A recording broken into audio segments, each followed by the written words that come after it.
A video just released by the Chinese government documents that the People's Liberation Army Navy recently had a significant operational milestone. During an at-sea period off the coast of Shanghai, the PLAN aircraft carrier Fujian, which was launched 3 years ago, already completed its first successful flight ops that included using the electromagnetic catapult system, better known by the acronym EMALS. To review, the Fujian is China's first domestically designed and built aircraft carrier featuring EMALS. The Chinese EMALS system is comparable to the advanced technology used on the U.S. Navy's newest carrier, the USS Gerald R. Ford CVN-78, currently on deployment to the North Atlantic and Mediterranean Sea. The Fujian displaces about 80,000 tons compared to the Ford class that displaces 100,000 tons, which makes Fujian about the size of the decommissioned Forrestal class carriers designed in the 1950s. The EMALS system allows for smoother acceleration and less wear on aircraft than steam catapults, which in turn is supposed to increase sortie rates and operational flexibility. Unlike the previous PLAN carriers Liaoning and Shandong, which use ski jump ramps for aircraft takeoff, Fujian's EMALS catapults allow for higher aircraft launch weights, which translates into more ordnance and longer range. The official Chinese video is basically an 8-minute highlight reel with the flight ops in random order. I'm going to break it down by reorganizing it into launch, mission, and recovery.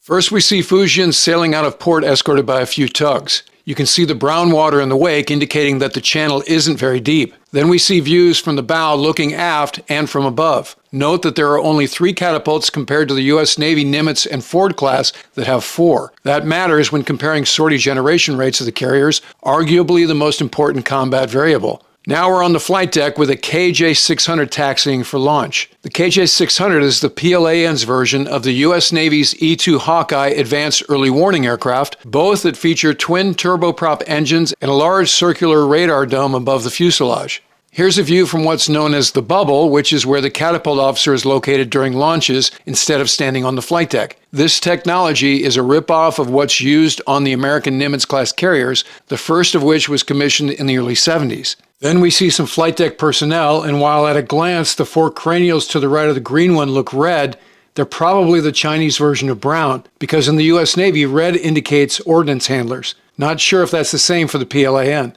You'll note that none of the aircraft operating around Fujian are armed in this video, which makes sense since this is the first time they've conducted flight ops. A guy in a white float coat, which aboard American carriers indicates safety personnel, directs the aircraft to taxi forward into the shuttle. This particular signal isn't used by the U.S. Navy when launching aircraft. A taxi director in yellow, the same color for the U.S. Navy, gives the signal for the KJ-600 to spread its wings for launch. And here's a view of that happening from the bubble.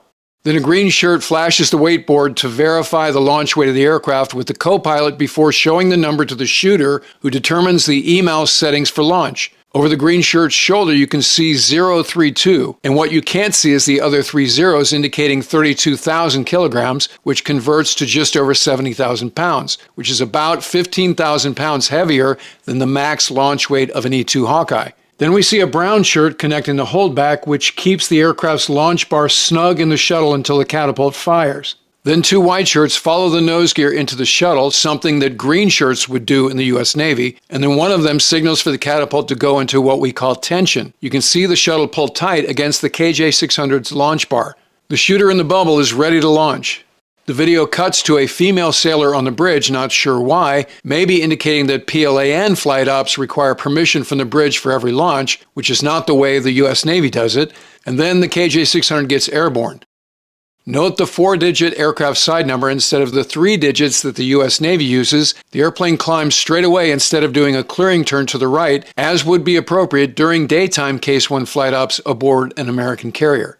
Next, we see a J-35, the PLAN's 5th-generation fighter, being taxied from the hangar bay onto one of the elevators. Again, note the 4-digit side number, in this case 3506. The elevator goes up with what looks to be a plane captain in the cockpit and the airplane randomly flanked by a bunch of blue shirts. Taxiing around the flight deck here, and you can see that another J-35, side number 3505, has a physical heads-up display mounted in front of the pilot, which is different than the F-35 that features a virtual heads-up display in the visor of the pilot's helmet, suggesting that the Chinese 5th-generation technology may not be as advanced as the Americans is, or that the Chinese saw how much trouble the F-35 had while designing the helmet, so they decided to skip that part in order to get the airplane into service without the 5-year helmet tech delay that the Americans suffered. Here you can see that the J-35 has two engines instead of the F-35's single engine. The aircraft taxis onto what would be catapult number 2 on an American carrier, and the jet blast deflector comes up. Again, the deck crew puts the holdback in place and ensures it seats properly as the catapult goes into tension. The pilot rogers the weightboard. We can't see any of the digits in this view, but the J-35's max takeoff weight is 62,000 pounds, which is about 8,000 pounds less than an F-35. Note that the airplane's external lights are on, something U.S. Navy air wings keep off during daylight flight operations. This J-35 also doesn't do a clearing turn, but climbs straight away in full afterburner. Aircraft 3505 is followed by 3506, and the deck crew goes through the same motions to get the pilot into the shuttle. The pilot salutes just like American carrier pilots do when they're ready for launch, and off he goes.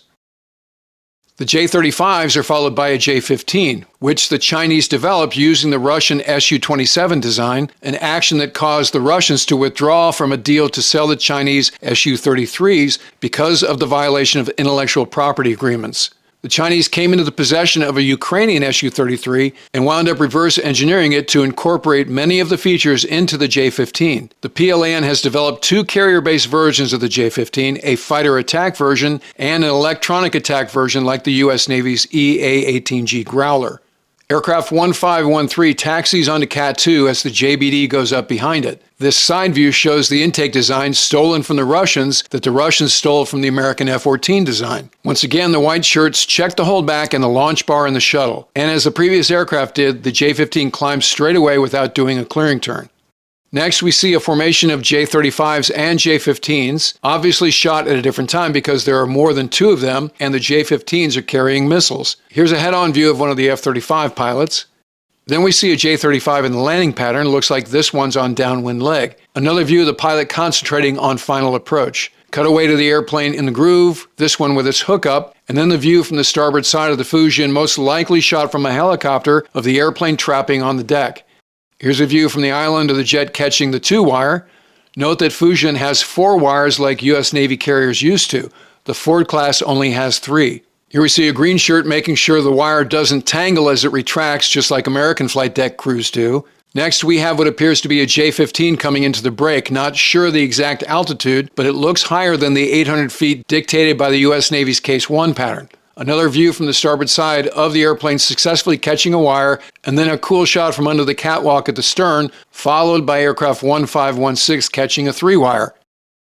Finally, we see the KJ-600 on downwind, followed by the view from the co-pilot's seat. Note the Fresnel lens on the left side, which gives the pilot glide slope information just like the American system. Also note the absence of any other airplanes on the flight deck. The airplane traps, and the green shirts run out to make sure the wire retracts properly as the yellow shirt takes control at the end of the runout. Note the tail of a helicopter on the right side of the frame. The Chinese do have a long way to go to match the U.S. Navy's carrier air power in terms of number of hulls and attached air wing sortie generation capability. Since this video is produced by the Chinese government, note how clean everything is. The lines on the flight deck are still bright, and the sailors' clothing and float coats looks like they were just issued. We don't know if the Fujian has had any of the growing pains like those suffered by the USS Gerald R. Ford. Regardless of those realities, what this video shows is the PLAN has gone from launching the ship to basic operational capability in 3 years, which is a fraction of what it took Ford. Further, at this time, Ford cannot operate with F-35s for an extended period of time because the engines are too hot for the existing jet blast deflectors, and the intermediate maintenance facilities aren't secure for handling classified parts of the 5th generation jet. As the American industrial base continues to struggle to return to some semblance of the glory years of the 20th century, most acutely those companies involved in building warships, Fujian's recent flight operations demonstrate China's carrier program is rapidly maturing, and with it comes a potential shift in the strategic landscape of the Asia-Pacific region. Senior Chinese military officials have recently claimed that the next carrier after Fujian is already on the drawing board, and they've hinted that it will be nuclear-powered, another technological leap for the PLAN. In any case, the U.S. Navy and our allies need to pay attention and focus the defense effort accordingly. All right, that'll do it for this episode. If you're not already a subscriber, become one so you don't miss anything. And in the meantime, I look forward to talking to you again very soon.